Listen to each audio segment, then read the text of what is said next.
आइए जानते हैं आगे की कहानी। इंडिया में एक तरफ अखिलेश जी अपने मैनेजर से किसी राज के बारे में बात कर रहे थे, जिसे सुनैना जी सुन लेती है तो वो अब उस राज के बारे में पता लगाने की ठान लेती है।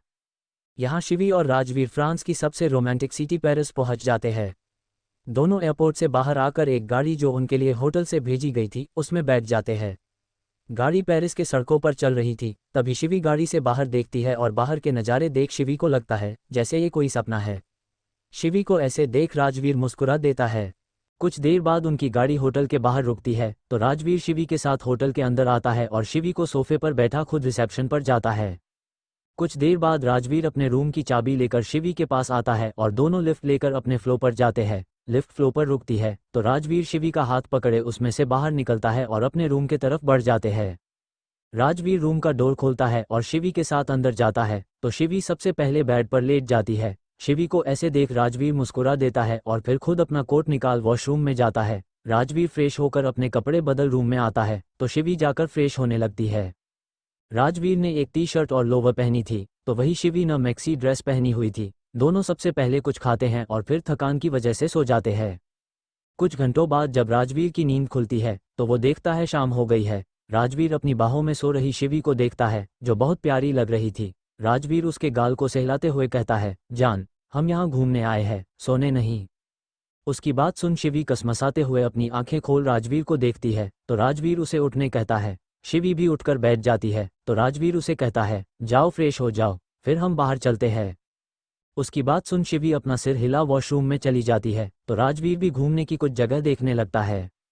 शिवी फ्रेश होकर बाहर आती है तो राजवीर उसे ओवरकोट पहना खुद भी पहन उसके साथ रूम से बाहर निकल जाता है।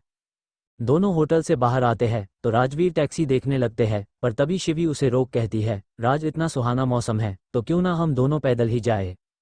उसकी बात सुन राजवीर भी मुस्कुरा देता है और शिवी का हाथ पकड़ आगे बढ़ जाता है। राजवीर और शिवी एक दूसरे का हाथ थामे पेरिस के सड़कों पर घूम रहे थे। न जाने कितने दिनों के बाद दोनों की जिंदगी में कुछ सुकून के पल आए थे। दूसरी तरफ इंडिया। अगले दिन सुनैना जी घर में बैठी उस राज के बारे में सोच रही थी। उन्हें समझ नहीं आ रहा था कि वो ये सब कैसे पता करे। तभी उनके दिमाग में कुछ आता है और वो जल्दी से अपना मोबाइल निकाल किसी को कॉल करती है और सामने वाले के कॉल उठाते ही कहती है, मिस्टर खाना, क्या जमानत के पेपर तैयार हो गए। सामने कुछ कहा जाता है जिसकी बात सुन सुनैना जी कहती है, तो वो पेपर लेकर जल्दी पुलिस स्टेशन पहुंचिए। इतना बोल वो कॉल कट कर देती है। सुनैना जी खुद से कहती है, निखिल के बाहर आते ही उसे इस राज के बारे में पता लगाने कहूंगी। इतना बोल वो वहां से पुलिस स्टेशन के लिए निकल जाती है। कुछ देर बाद सुनैना जी पुलिस स्टेशन आती है जहां उनके वकील मिस्टर खन्ना पहले से उनका इंतजार कर रहे थे। सुनैना जी और वकील दोनों पुलिस स्टेशन के अंदर आते हैं और इंस्पेक्टर से मिलने जाते हैं। इंस्पेक्टर अपने कैबिन में बैठे कुछ काम कर रहे थे, तभी सुनैना जी वकील के साथ वहां आती है। इंस्पेक्टर उन्हें देख पूछता है, कहिए। सुनैना जी वकील को देखती है तो वकील पेपर इंस्पेक्टर को देते हुए कहते हैं, ये मिस्टर निखिल के जमानत के पेपर है। उसकी बात सुन इंस्पेक्टर के चेहरे के भाव बदल जाते हैं और वो पेपर देखने लगते हैं। तभी सुनैना कहती है, अब जल्दी से निखिल को छोड़ दीजिए। उनकी बात सुन इंस्पेक्टर उन्हें देख कहता है, नहीं छोड़ सकता। उसकी बात सुन सुनैना जी हल्के गुस्से से, क्यों नहीं छोड़ सकते, जमानत के पेपर लाए हैं हम। उसकी बात सुन इंस्पेक्टर कहता है, हम निखिल को इसलिए नहीं छोड़ सकते हैं क्योंकि उन्हें पहले छोड़ दिया गया है। उसकी बात सुन सुनैना जी शॉक हो जाती है। सुनैना जी, छोड़ दिया गया? इंस्पेक्टर उन्हें घूरते हुए, हाँ, आपके जैसे ही किसी ने उसकी जमानत करवा दी। उसकी बात सुन सुनैना जी उसे देख, मेरे जैसे का क्या मतलब है तुम्हारा? इंस्पेक्टर, आपके जैसे मतलब वो जो एक गुनहगार को उसकी सजा से पहले बचाने आ जाते हैं। उसकी बात सुन सुनैना जी को गुस्सा आ जाता है और वो कहती है, तुम मुझसे ऐसे बात नहीं कर सकते। उसकी बात सुन इंस्पेक्टर कहता है, मैं आपसे इसे भी तेज आवाज में बात कर सकता हूँ, ये मेरा पुलिस स्टेशन है, आपका घर नहीं, और यहाँ गुनहगार का साथ देने वाले से मैं ऐसे ही बात करता हूँ। उसकी बात सुन सुनैना जी को गुस्सा आ जाता है, पर तभी इंस्पेक्टर कहता है, अब आप जा सकती है। उसकी बात सुन सुनैना जी गुस्से से वो जमानत के पेपर लेकर वहां से निकल जाती है और उसके पीछे वकील भी चले जाता है। सुनैना जी पुलिस स्टेशन से बाहर आती है और खड़े होकर सोचने लगती है, ऐसा कौन है जो निखिल को जमानत से छुड़ा लेकर गया, मेरे अलावा कौन है जो उसकी मदद कर रहा है। इतना सोच वो वहां से गाड़ी में बैठ घर के लिए निकल जाती है। सुनैना जी सीधा घर आती है और अपने कमरे में चली जाती है।